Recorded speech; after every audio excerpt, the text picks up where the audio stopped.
Hi Filipino learners, my name is JC. Welcome to another practice video about magverbs conjugation. I hope that you have taken the time to memorize the magverbs from the previous practice video. If not, then for now you can refer to your notes because we will be using those magverbs for today's practice video. This time, I will provide you with some sample sentences using magverbs. I would recommend reviewing Lesson 12, which is my introduction video for Tagalog verbs, to refresh your memory on which tense is applicable to use for each scenario. Let us begin.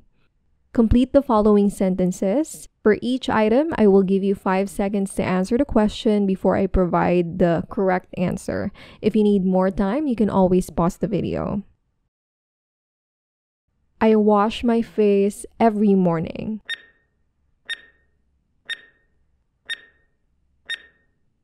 Naghihilamos ako tuwing umaga.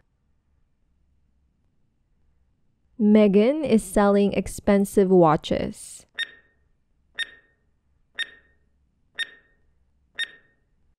Nagtitinda si Megan ng mga mamahaling relo. Lanny took care of some documents yesterday.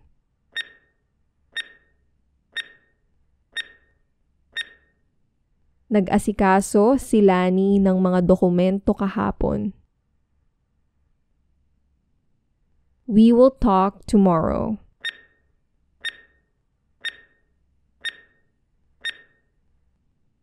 Mag-uusap kami bukas. He is now getting dressed.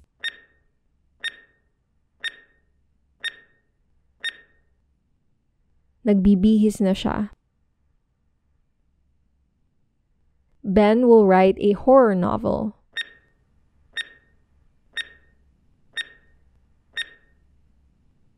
Magsusulat si Ben ng nakakatakot na nobela. Our neighbor is making noise again.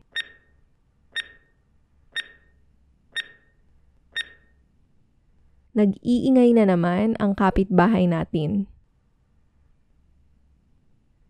He gargled warm water with salt.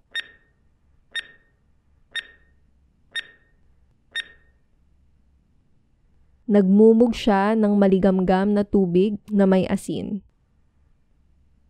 She is reading a poem in front of the class.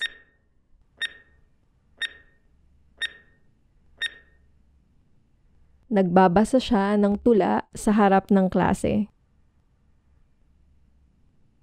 I will look for a better job.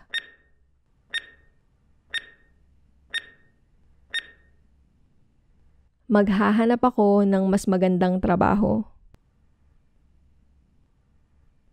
Form the following sentences. You may use the vocabulary table as a guide. She teaches English.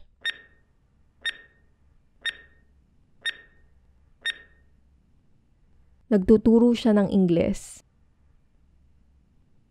Her decision changed.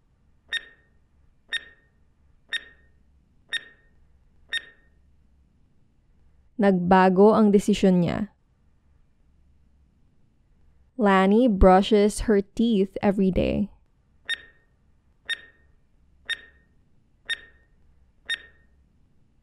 Nagsisipilyo si Lanny araw-araw. She planted chili pepper at the backyard.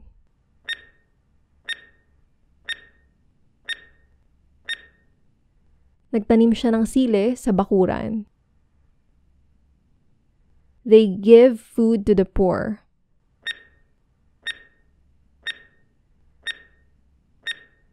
Nagbibigay sila ng pagkain sa mahihirap.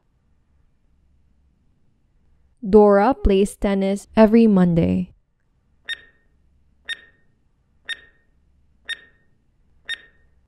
Naglalaro si Dora ng tennis tuwing Lunes. Martina is talking loudly.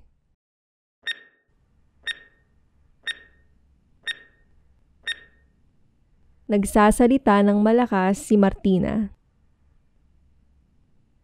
The criminal hid behind the tree.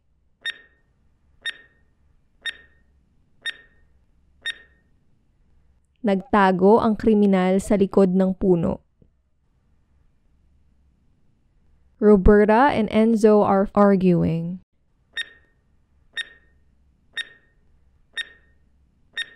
Nag-aaway sina Roberta at Enzo. I am only joking.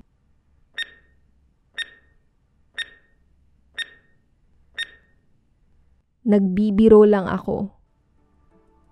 So how well did you do in today's practice video? Did you get a perfect 20? Let me know in the comments. Maraming salamat sa panonood. Sa susunod ulit. Paalam.